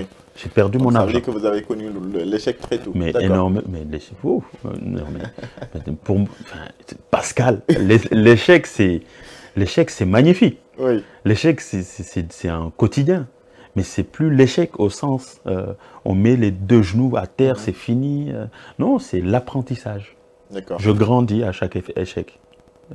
Voilà, donc j'ai créé Petit Sénégalais ici, parce qu'on arrivait en boîte en France. Les gens avaient faim à la sortie des boîtes de nuit, et moi j'étais tout le temps, on me refusait. Parce que j'étais pauvre, j'avais pas les habits, on venait, on me regardait, on me dit ce ne sera pas possible pour ce soir. Et donc j'avais du temps pour discuter avec les videurs à la sortie. Et donc je voyais que les gens sortaient, ils avaient faim. Et à l'époque, il n'y avait pas les kebabs que tu vois aujourd'hui. Et donc je me suis dit, écoute, je vais faire un truc. Puisque je suis tout le temps viré et que je rentre jamais, et que à la fin du mois, j'ai mes factures de loyer, j'ai mes loyers en France à payer, et je ne veux pas faire plonge, des choses comme ça, je vais vendre des sandwichs à la sortie des boîtes de nuit. Et Grand Barangay, à l'époque, tout jeune, me disait, écoute, tu as la fibre, tu as le relationnel, et puis Roger, tu as les chiffres faciles quand on discute avec toi sur des trucs. Écoute, je te fais confiance. Prends ton truc, je te fais un petit coin, tu vends tes sandwichs. J'achète mes sandwichs, mayonnaise thon, J'arrive au bout d'1 heure, tout est parti. Alors que je vendais la moitié à 5 €. D'accord. J'ai dit, ah, mon gars. Devant les boîtes, en fait. Devant les boîtes de nuit à Bastille. D'accord. Chaos, Souhait, il y avait tout. J'étais devant. On m'appelait le petit Sénégalais parce que tu me voyais, mes grichons avec mes sandwichs, etc. Personne ne devinait que ce jeune homme était en prépa ou en école d'ingé et tout ça. Et donc, je commence comme ça. Et au fur et à mesure, bon, course-poursuite, parce que c'était informel au début, je rencontre un agent de police qui m'aimait beaucoup parce qu'à un moment, je prenais de petites voitures, c'est dans le coffre que je mettais le sandwich. Quand je commençais à petit me développer, au bout de 6 mois, je prenais de petites voitures. Ça marchait très bien. Ah oui, c'est lui, c'est l'agent de police, puisque je mettais du Youssou N'Dour, je mettais du Ataya. Il venait, il savait que c'était de l'informel, mais c'était tellement convivial qu'il me donnait des conseils et il m'a mis en relation avec le premier commissaire aux comptes que j'ai connu. Et cette personne m'avait aidé à me structurer. Et donc, c'est la première réussite d'entrepreneuriat que j'ai faite en France. Et quand j'ai vendu l'activité, un de mes regrets, j'aurais pas dû le vendre. Ah oui.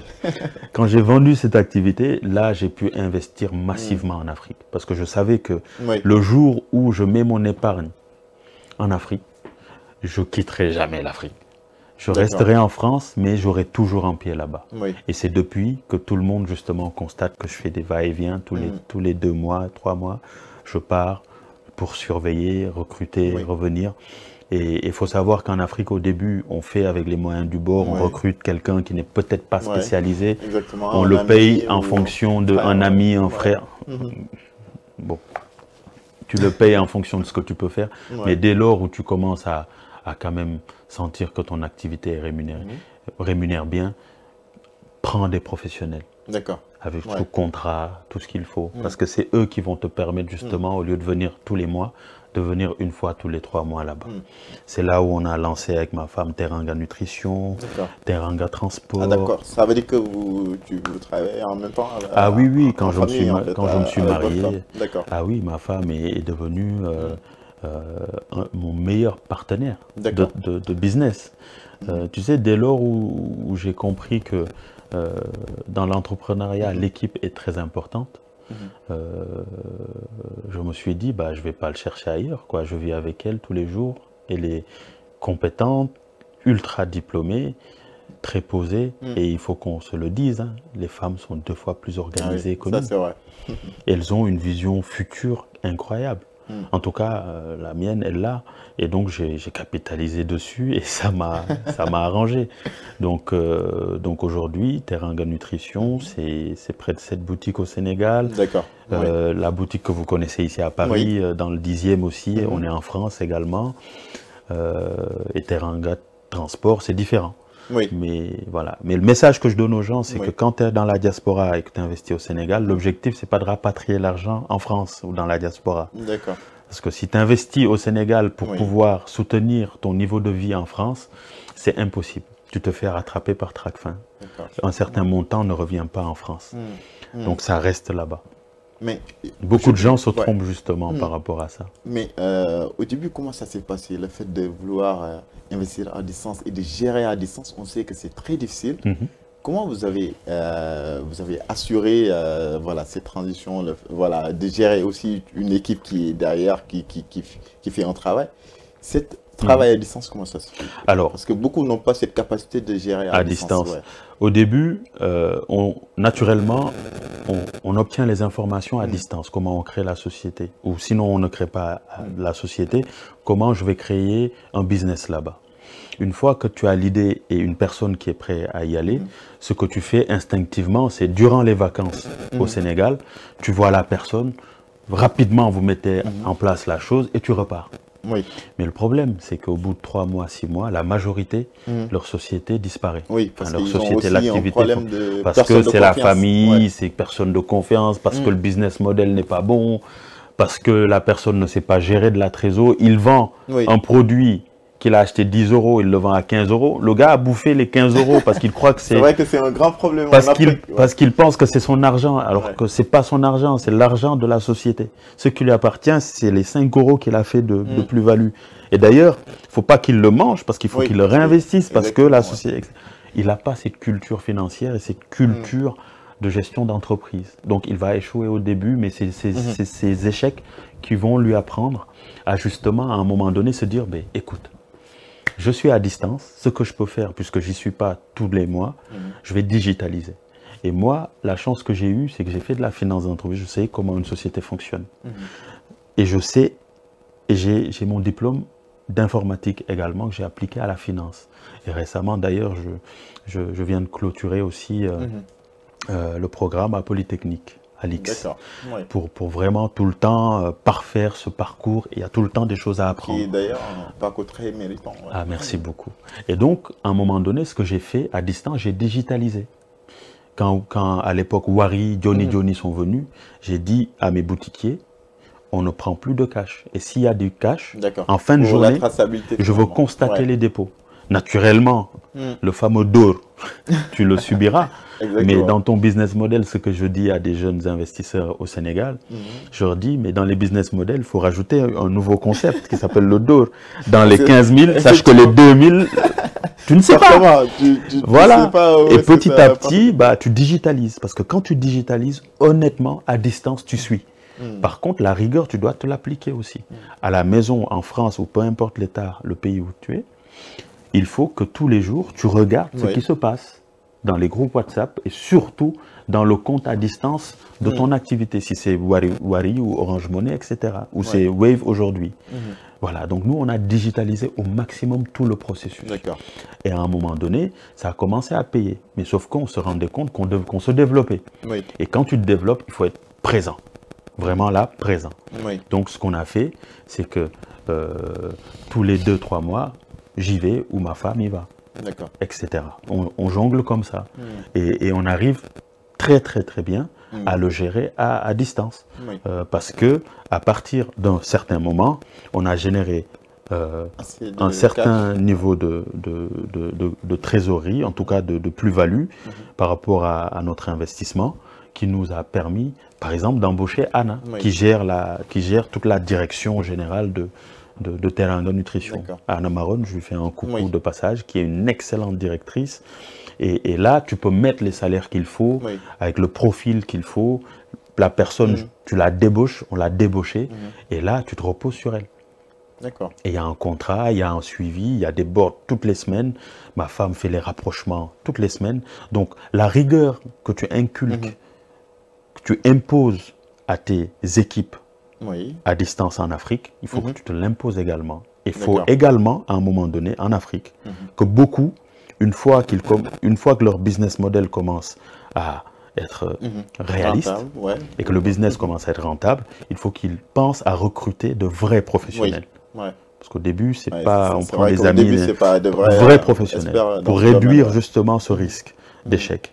Et à distance, ici, il faut s'appliquer la rigueur de je vais au boulot, je travaille jusqu'à 19 h, arrivé chez moi, je regarde tous les comptes, toutes les activités, tout ce que le fournisseur me dit, tout ce qui se passe en banque, tu t'appliques cette rigueur. 22, 23 heures, tu peux aller te reposer, etc. Et le week-end, il faut que tu te... C'est prenant. C'est prenant, mais c'est une organisation. Moi, c'est devenu ma vie. Les jours où j'ai pas ça, je ne sais pas ce que ça va devenir, quoi. Donc, tout est une question, comme d'habitude, d'organisation. Mais à distance, c'est totalement faisable. Mais par contre, tu veux plus, tu t'investis plus. Tu ne veux pas dire, écoute, je m'occupe de mon CDI en France, l'activité là-bas, et à la fin, te dire, mais pourquoi j'ai pas ça?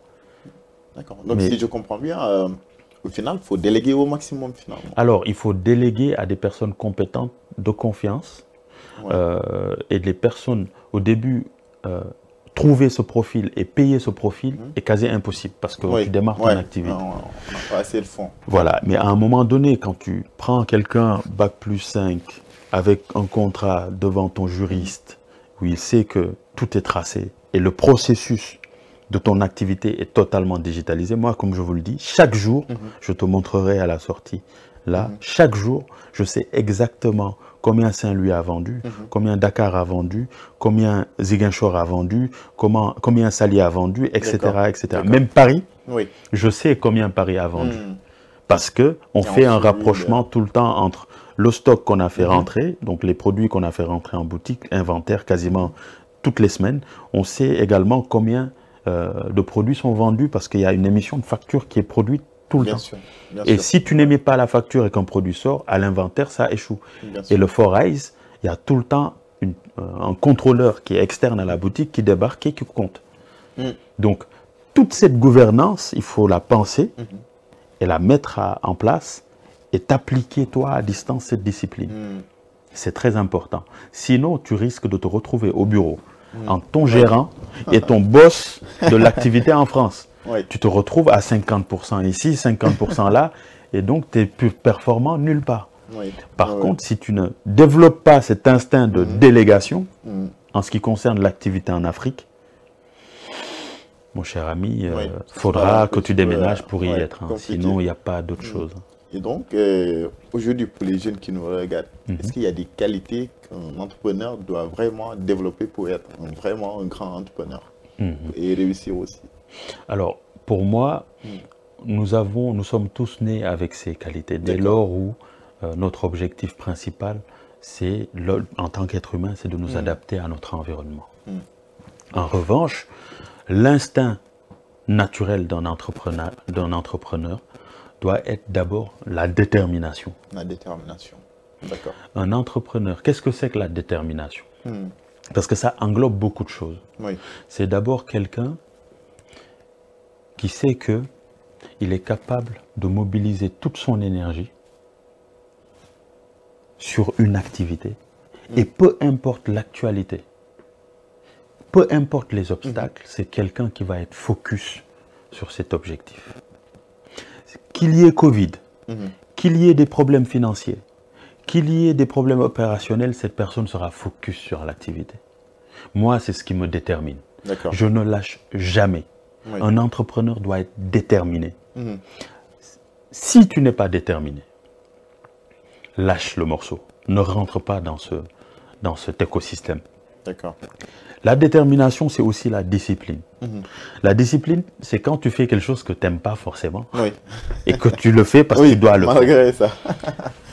Il faut être discipliné. Exemple, je suis en France. La motivation ne suffit pas. Il faut aussi de la discipline. La détermination englobe énormément de choses. Je suis en France, j'ai ouvert une boutique. Je reste une semaine sans savoir ce que le boutiquier a fait. Ce qui est grave. En fait, à qui la faute? C'est-à-dire, tu as mobilisé tes capitaux, tu as ouvert une boutique, tu as pris un employé, et tu peux rester une semaine sans savoir ce que cette personne a vendu. Tu n'as pas de système d'inventaire, tu n'as pas de système de caisse, tu n'as pas digitalisé tes ventes, tu n'as pas de système de dépôt, et aujourd'hui, tu te plains. Non, il faut que tu aies la discipline de contrôler tous les jours que Dieu fait, en tout cas, dans la semaine, au moins 2-3 fois, les activités. Que la personne sache que tous les jours, tu es en train d'optimiser les process et de voir tout ce qu'il fait. Caméra de surveillance à distance, je te montrerai. Tu peux voir toutes les boutiques, l'entendre ce qu'il y a, voir ce qu'il y a sur les comptes Wave. Donc, pour moi, la jeunesse doit être déterminée. Et nous le sommes, parce que l'Afrique est difficile, Pascal. L'Afrique, c'est un terrain de jeu favorable au business grâce à la création de valeurs évidentes, mais extrêmement corsé. Il y a un gars qui disait que seuls les vrais hommes et femmes peuvent créer de la valeur en Afrique. Pourquoi? Parce qu'ils sont déterminés. Les Sénégalais disent « ça me bakken la titek ». Quand tu crées un projet, mets-y toute ta vie, mon cher ami. Arrête d'être dispersé. Beaucoup d'Africains commencent un projet au bout de 3 mois et disent « ah non, j'ai un autre projet ». Non, sois déterminé à terminer ce que tu as commencé. Sois déterminé à y aller même si tu n'as pas d'argent. Si tu n'as pas d'argent, bah, réfléchis. Il y a des mécanismes. Mais sache que le meilleur mécanisme que tu as, ce n'est pas en allant demander. C'est en travaillant pour obtenir et réinvestir. Un jeune bien portant, en bonne santé, qui me dit « j'ai pas de capitaux pour investir dans mon activité », c'est soit il a mal divisé, scindé l'activité pour démarrer avec un petit capital, et en second lieu, il n'a pas suffisamment de détermination pour faire un autre travail pendant un an. Pour trouver des fonds. Trouver des capitaux et démarrer quelque chose. C'est que d'ailleurs, la plupart des jeunes n'aiment pas faire. Il faut arrêter. S'ils n'aiment pas, nous, on aime le faire, on le fera. Peu importe. L'Afrique aujourd'hui, c'est ça, en fait, la compétition, mon cher ami. L'Afrique est une zone de compétition. On ne compétit pas juste entre Africains, on compétit également avec des Européens, des Américains, des Libanais, etc., qui ont compris que la création de valeur est majorée là-bas, est rentable là-bas.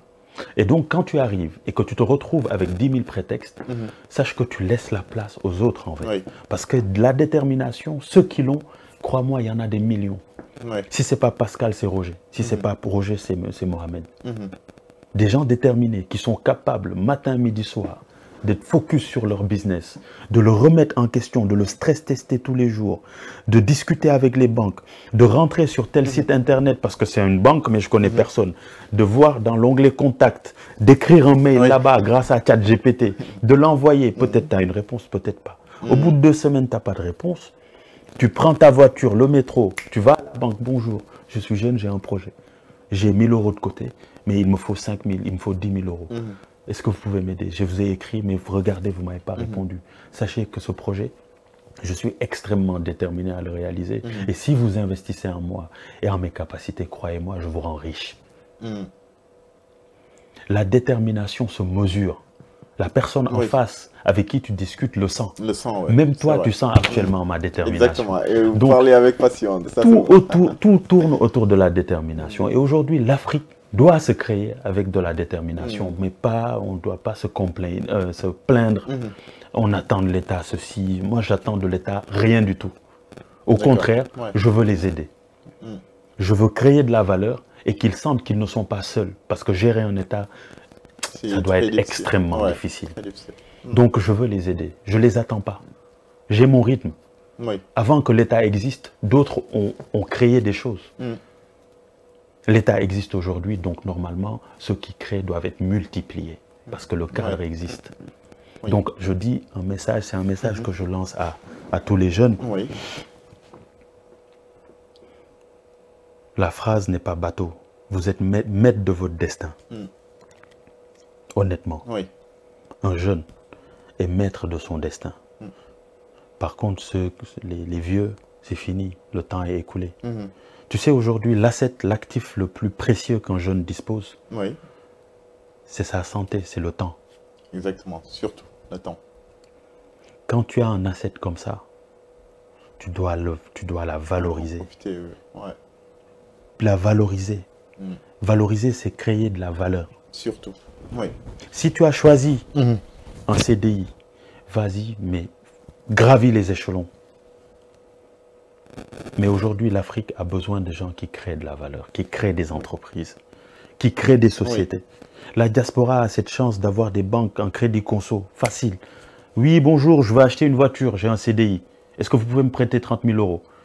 Tu as 30 ans, oui, il va te prêter. Exactement. 30 000 euros, mais tu démarres une belle activité au Sénégal. 30 000 euros, Teranga Nutrition, ma femme et moi, on a commencé avec 25 000 euros.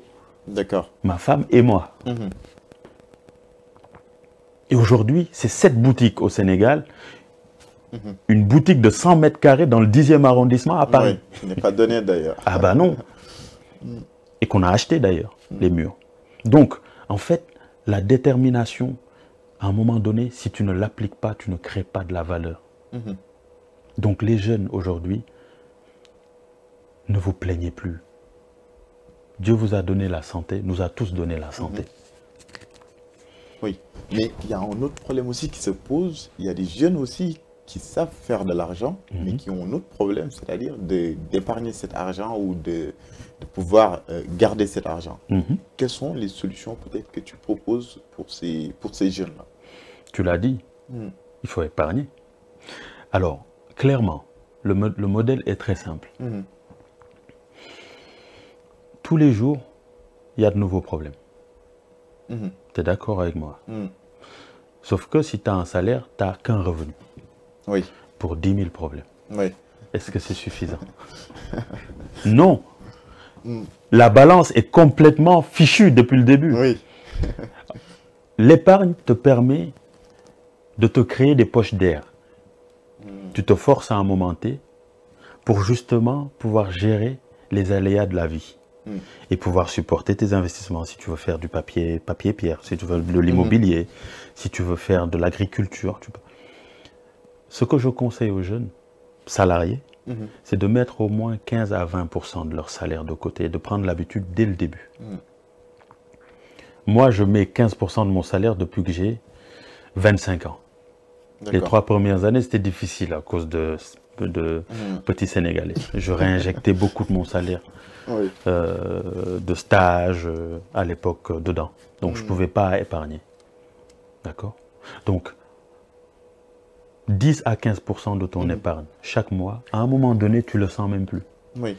Par contre, ne le mettez pas dans des livrets A ou des livrets débloquables à tout moment. Parce que l'aléa de la vie t'oblige à le débloquer. Oui. Il faut le mettre sur des comptes bloqués.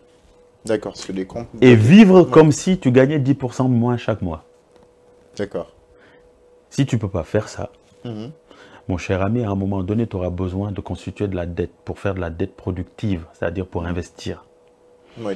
Quand tu veux faire de la dette, on te demande de la garantie. Soit tes cautions, soit tu hypothèques quelque chose, soit tu apportes quelque chose. Mais si tu ne constitues pas d'épargne, tu apportes quoi? Ah, ouais, ça devient difficile. En fait, le sujet est devenu arithmétique aujourd'hui. Surtout pour nous, notre génération. Notre génération, on est un peu émancipé. Oui. Tu vois, c'est pour ça que sur LinkedIn, tu vois les jeunes, leurs titres, là, CEO. Oui, surtout on aime bien dire CEO, les superlatifs, on adore. D'ailleurs, j'en parlais sur mes vidéos que le plus important, c'est pas d'être CEO d'une entreprise, mais c'est de faire une entreprise qui a une forte rentabilité, en fait. C'est ça le plus important. Aujourd'hui, beaucoup de jeunes cherchent ça. Au lieu de se constituer justement cette épargne, au lieu d'avoir une stratégie, tout simplement. Au début, écoute, je suis étudiant, j'ai fini mes études, je vais gagner un salaire. Premier réflexe, en un an, je serre la ceinture et je mets de côté. Parce que détrompez-vous, il n'y a pas d'autre solution. On serre la ceinture, on met de côté. Au bout d'un an, on se rend compte qu'on a mis de côté 10 000 euros. Soit 15 000 euros, soit. Qu'est-ce qu'on fait?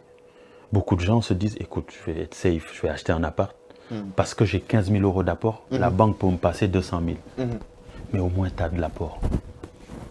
D'autres vont se dire, les 15 000 euros, je suis un entrepreneur dans l'âme, je sens que je peux le faire. Je sens que je peux le faire.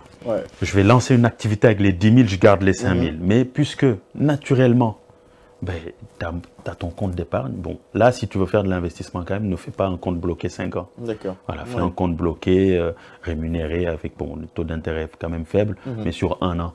Voilà.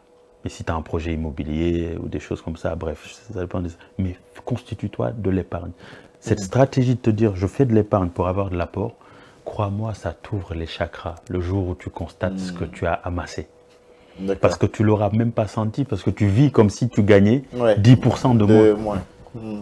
Et là aussi, la détermination et la discipline, la détermination.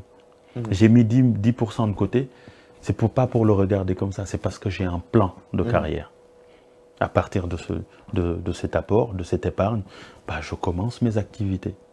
Donc aujourd'hui, les jeunes qui ne savent pas épargner, je suis désolé, il n'y a pas de solution miracle. Il faut savoir épargner parce que c'est un must.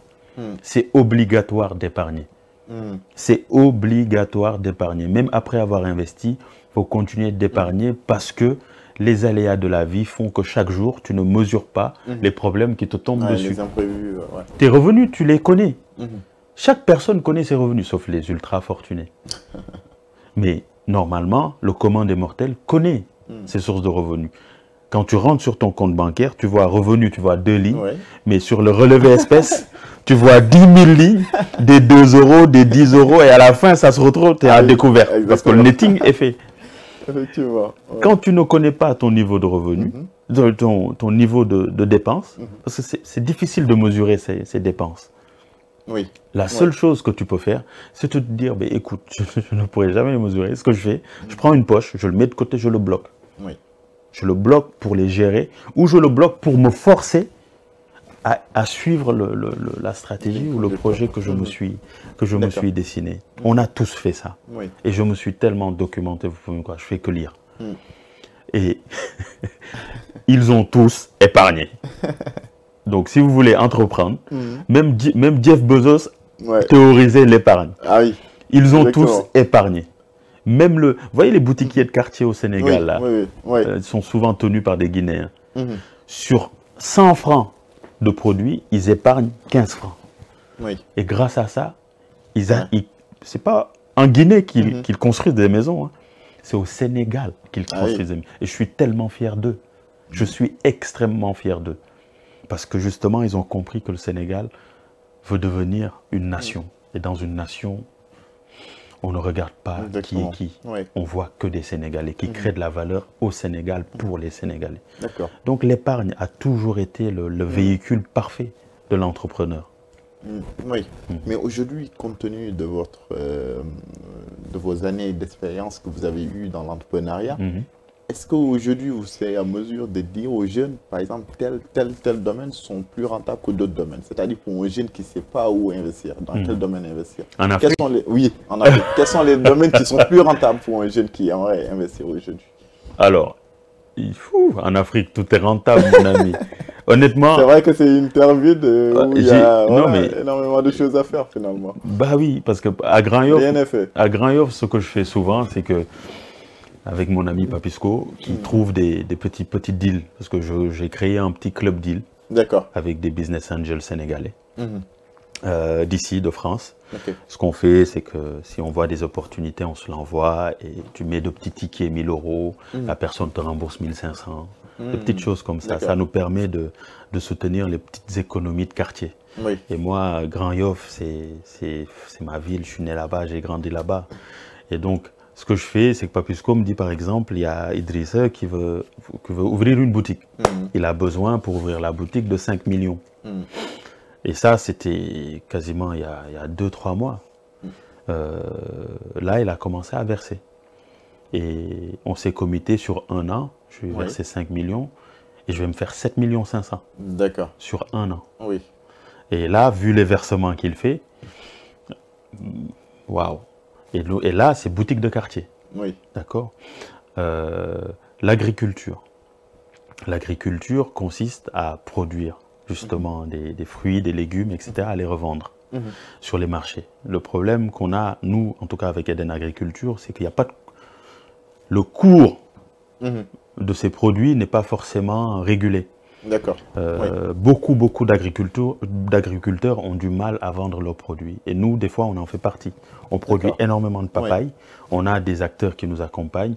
Mais souvent, c'est des étrangers qui nous disent, mais de tes 20 hectares, je veux que tu me réserves 5 hectares pour me faire que des papayes brésiliennes. Brésiliennes, pardon. Et pour vendre nos papayes dans les marchés, c'est difficile. Le commerçant va te dire 700 le kilo, l'autre va te dire non, mais non, moi 700 c'est trop cher. C'est difficile, extrêmement difficile. Donc aujourd'hui, ce que je conseille aux jeunes, c'est de penser transformation. D'accord, transformation. Aujourd'hui, il y a beaucoup d'agriculteurs, il y a beaucoup de jeunes qui se mettent dans l'agriculture, c'est excellent, c'est excellent. Mais la transformation, c'est une chaîne qui manque. Comment je prends des papayes, j'en fais avec des cocktails de jus que je vends. Les gens consomment énormément du jus. La mangue, par exemple, aujourd'hui, nous, ce qu'on a fait et qui a pris, et je dis merci à Madame Correa, qui est à Djabir en Casamance, qui est une experte dans la transformation de produits. Vu que les mangues pourrissaient, en période, elle a eu la merveilleuse idée de les sécher et d'en faire des chips de mangue. Il y a une solution pour les sécher finalement. Oui, d'accord. Oui. Grâce à Mayoro, qui est un grand chercheur, un scientifique qui s'appelle Mayoro Diop. D'accord. Il travaille pour Eagle, vous pouvez rechercher sur Internet. Il y a un scientifique qui a formé ces dames qui sont en Casamance. Moi, je suis beaucoup en Casamance. Je crois en cette terre. Qui les a formées. Et donc, qu'est-ce qu'on a fait? Ils ont dit, ben, Roger, il faut acheter tout ça, mais on n'a pas les sous. Mais par contre, on est une ONG, il y a une structure qui va nous financer pour une machine qui sèche les mangues. Je dis, oula, Madame Correa. Elle me dit, si, c'est possible. Mais puisque à chaque fois qu'elle me dit quelque chose, je le vois, je lui ai dit, bah, écoute, faisons ça. Et on a acheté tellement de mangues pour rien du tout. Elles ont épluché, ils ont mis sur la machine. La machine découpe sèche. On met en paquet au champ. Tout ça. Ah, donc finalement, ça a vraiment... Ah non, mais là, je le dis parce que je sais que beaucoup du coup vont s'y mettre. On va en profiter, vraiment. Mais l'agriculture fonctionne. Le noix de cajou, les gens pensent qu'il n'y a que l'anacarde. Les gens pensent qu'il n'y a que le noix qui est mangeable. Mais vous voyez l'écorce du fruit. En fait, c'est ça que l'industrie pharmaceutique utilise pour faire du mercurochrome. D'accord. Et donc, ils cherchent énormément de stocks d'écorce d'anacarde. Et j'ai vu des jeunes Ghanéens, Ivoiriens surtout, s'y mettre et se faire des millions. Est-ce que vous voyez? Et donc la chair de l'anacarde, c'est quand on était petit, on disait tu le manges, ça se tâche, ça ne s'enlève jamais. Cette chair, aujourd'hui, il y a une nouvelle industrie végane qui existe. Et cette chair, elle est séchée pour faire des steaks. Et franchement, quand c'est mariné, je t'invite d'aller en Casamance et de leur dire de te faire ça. Tu vas croire que c'est de la viande parce que tu vois les fibres de l'anacarde qui est séchée. Et aujourd'hui, en France, ça coûte beaucoup d'argent. Moi, ça m'a rapporté beaucoup. Est-ce que tu vois? Donc l'agriculture, tout ce que tu touches à l'agriculture, mon ami, il faut de la détermination pour y arriver, mais ça rapporte énormément d'argent. Ensuite, il y a la tech. La tech, par contre, c'est le carburant. Enfin, c'est le pétrole. Aujourd'hui, beaucoup de licornes, surtout en Afrique, avec les sujets d'inclusion financière, d'automatisation, de services en ligne. La tech a pris une dimension qui est juste colossale. Les jeunes qui créent des applis, aujourd'hui, ils arrivent à le positionner sur le marché. Mais le problème, c'est que souvent, le business model ne leur permet pas de vivre avec. Exactement. Il faut savoir que ceux qui font de la tech, à un moment donné, il faut se dire dès le début que l'objectif que tu as, c'est demain d'émettre des actions afin que d'autres puissent arriver et t'accompagner. Ou te faire diluer avec des sociétés un peu plus matures pour acquérir des financements et grossir.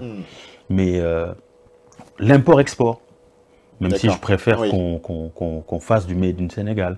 Aujourd'hui, il y a des jeunes, leur job, c'est d'aller au marché de Guangzhou en Chine, de prendre des petits gadgets qu'ils amènent au Sénégal. Ils apportent un peu de touche sénégalaise avec, par exemple, les sacs, ils mettent du wax, mais le machin, et ils le revendent. Et qui marche très bien d'ailleurs. Mais oui. Surtout ici en France aussi, en fait, ça marche. Aujourd'hui, le commerce, l'agriculture, la tech, c'est incroyable, ça fonctionne. Et il y a 3 mois, il y a un jeune qui me présentait combien YouTube l'avait versé. C'est un jeune qui fait des optimisations de chaînes YouTube à beaucoup. Beaucoup d'artistes au Sénégal parce qu'ils ne savent pas comment, même des presses en ligne, ils ne savent pas comment au début gagner beaucoup d'argent avec YouTube. Et lui, c'est ça son job. Il te paramètre tes chaînes et il a sa propre chaîne parce qu'il fait des posts sur l'entrepreneuriat, etc. Mais il m'a montré sa chaîne YouTube. Il y a 3 mois, YouTube lui a versé 8 500 000 francs CFA. C'est vrai, Je lui ai dit, mon gars, attends, je vais m'y mettre, tu viens de me... Mais en fait, et en plus du fait qu'il vend son service de paramétrage. Exemple, aujourd'hui, tu lances ta chaîne, mais tu ne l'as pas forcément bien setupé. Il y a des experts là-dessus. Tu vas l'appeler, il te dit, tu me files X, il te le setup nickel, et tu reçois tes fees comme il faut. Même par rapport au positionnement de tes produits vidéo, tu fais une émission comme ça, le gars, il te le setup exactement pour que tu développes l'influence et l'audience et donc les abonnés qu'il faut, afin d'obtenir justement la rentabilité que tu souhaites. Tu vois ce business model, c'est incroyable. Et ça, tu veux le faire en France. Déjà, pour monter la société, tu vas te retrouver avec de l'administratif et c'est vrai que et je parle en connaissance. Alors qu'au Sénégal, ou en Afrique, mais c'est incroyable comme la rapidité d'exécution qu'il y a. Voilà, c'est incroyable. Et puis aujourd'hui, l'État qui est arrivé a mis en place quand même pas mal de nouvelles personnalités à la tête d'institutions qui accompagnent d'ailleurs, on va faire une petite digression les entrepreneurs. Il y a de quoi y croire, quoi. Et moi, j'y crois, mais énormément. Ah oui, il n'y a que des opportunités. Mais l'agriculture, rebondir sur ce que vous venez de dire, Lala. Est-ce qu'aujourd'hui, on peut dire que Roger a peut-être des ambitions politiques, que ce soit au Sénégal ou pour travailler pour son pays? Travailler l'ambition politique dans le sens standard, classique, je ne l'ai pas. D'accord. Si la politique, c'est l'art de servir son pays avec éthique et déontologie, ça, je veux le faire. D'accord. Et je le fais déjà. Je fais de la politique parce que je crois fortement qu'à chaque fois que j'emploie une personne, derrière, j'aide une centaine de personnes. D'accord. Parce que chaque Sénégalais que tu emploies, crois-moi, c'est un soutien de famille. Oui. Et en tant que patron d'activité au Sénégal, avant les fêtes de la Tabaski, je sens que ces personnes sont vraiment des soutiens de famille. Oui. Donc, j'aide à gérer la société parce que je donne de l'emploi à des personnes qui gagnent une dignité sociale et qui aident aussi d'autres personnes. Je crée une nouvelle valeur. En tant que leur patron, je discute avec eux et c'est un choix que j'ai fait. Beaucoup de gens ne veulent pas le faire, ils veulent créer de la distance et je peux le croire. Mais moi, j'aime beaucoup allier aussi l'utile à l'agréable. Des fois, ils vont me parler de leur vie et réciproquement, et je vais leur donner des conseils. Et sur la base de l'évolution qu'ils ont dans mes entreprises, tu vois que même leurs attitudes, leur citoyenneté, etc., changent. Je ne le cache pas. Oui. Je suis un membre de PASTEF depuis quasiment sa création en France. D'accord. Oui. Et j'y ai trouvé les valeurs que je faisais dans l'entrepreneuriat avant même que PASTEF existe. D'accord. Et c'est ça que j'ai appliqué jusqu'à aujourd'hui. Et donc aujourd'hui, j'attends pas qu'eux m'aident. Au contraire, il faut que je sois dans la lignée du don de soi. De me donner afin que la communauté puisse voir de leurs propres yeux tout ce que j'ai théorisé avant en étant dans l'opposition. Et ça, c'est ma crédibilité qui est en jeu. Parce qu'à Grand Yoff, par exemple, on a massifié pendant tellement d'années. On s'est battu pour annoncer la bonne nouvelle de PASTEF. Mais c'était des mots. Là, c'est une autre forme d'entrepreneuriat qui arrive maintenant. Je veux que ces mots soient traduits en réalité. Donc naturellement, si on fait appel à toi, tu es à disposition, tu es à leur disposition. Mais j'attends pas. Là, j'ai commencé déjà, comme je t'ai dit, à investir sur des jeunes qui ont du potentiel. Je suis en train de mobiliser une communauté de Grand Yoffois afin de penser une façon de mettre un dispensaire. D'accord. De soutenir l'école qui est là-bas, de le rendre fort. Donc, naturellement, j'attends les directives du chef de l'État pour voir là où l'État veut insister. Et là où l'État veut insister ces 5 prochaines années, mais je vais aller exactement là-bas et taper là-bas. Parce que je sais que j'arriverai et je pousserai également. Et je ne sous-estimerai jamais l'effort que je mettrai. À mon échelle, c'est vrai que quand tu te dis que tu pousses derrière l'État pour les aider, les accompagner, on peut dire à l'échelle c'est petit, mais n'oubliez pas que des Rogers, il y en a des millions. Et c'est ces millions de patriotes-là qui ont fait de PASTEF ce qu'il est. On est tous déterminés à rendre le travail du président Bassirou Diomaye Faye extrêmement facile et à rendre la vie des Sénégalais beaucoup plus facile que ce qu'ils ont connu aujourd'hui. Et l'Afrique mérite cette place. On doit être un pays développé, on le sera. Et on est déterminé à y arriver. Quitte à nous oublier, parce qu'on a appris à nous oublier en étant dans l'opposition. On le fera toujours, pour le bien du pays. Et on le fera, on est déterminé. D'accord. Voilà. Donc je rappelle que c'est un grand leader qui est très proche du gouvernement, que ce soit du président et de son premier ministre aussi. Aujourd'hui, c'est quoi le mot de votre temps? Revenir sur l'entrepreneuriat. Le mot de la fin, c'est de dire aux jeunes, actuellement, c'est que le contexte est extrêmement difficile. On a notre foi qui peut nous aider à nous accrocher à la réalité. On a nos valeurs, l'éducation de nos parents qui peuvent nous aider à nous accrocher à notre réalité. Mais n'oubliez pas une chose, c'est que ce que vous décidez, à un moment donné, s'il n'y a pas de plan pour le réaliser, vous perdez votre temps. Prenez le temps d'écrire sur papier l'avenir que vous voulez vous créer d'abord. Écrivez-le, prenez le temps de le lire. Et une fois que vous l'avez écrit, réfléchissez sur les moyens de le financer. Le premier moyen de le financer, croyez-moi, ça va être vous-même. Le travail que vous allez faire ailleurs pour le financer. Ensuite, ça va être vos proches. Ensuite, ça va être des tontines. Ensuite, ça va être des sociétés de financement. Ensuite, ça va être des fonds d'investissement. Et ensuite, vous allez être autonome. Ce que je veux vous dire par là, c'est quand vous êtes jeune et que vous avez l'actif d'être jeune et en bonne santé, capitalisez sur le temps. Soyez endurant et exploitez chaque jour que Dieu vous donnera afin de créer de la valeur et de vous créer un patrimoine. et soyez patient. Il faut être patient. Rien ne s'est obtenu en un jour. Rien ne s'est obtenu. Même Bassirou Diomaye Faye, qui est devenu président de la République aujourd'hui, a passé 10 ans à faire de Ousmane Sonko le président de la République. Aujourd'hui, le résultat, c'est lui le président de la République. Comme quoi, il y a hasard. En fait, le hasard n'existe pas. C'est dans l'effort que Dieu nous accompagne. Dieu nous accompagne tous les jours. Donc, faisons autant d'efforts pour concrétiser nos objectifs, nos projets. Mais tout démarre par l'organisation. Écrivez tout, relisez-vous, créez un plan. Et une fois que le plan est créé, ce que je disais la dernière fois, il faut remettre tout entre les mains de Dieu et être déterminé à y arriver. Quand tu commences, c'est pour réussir. Et si tu ne réussis pas, c'est que tu n'as pas encore terminé. En tout cas, merci Roger Thiam d'avoir répondu présent à notre invitation.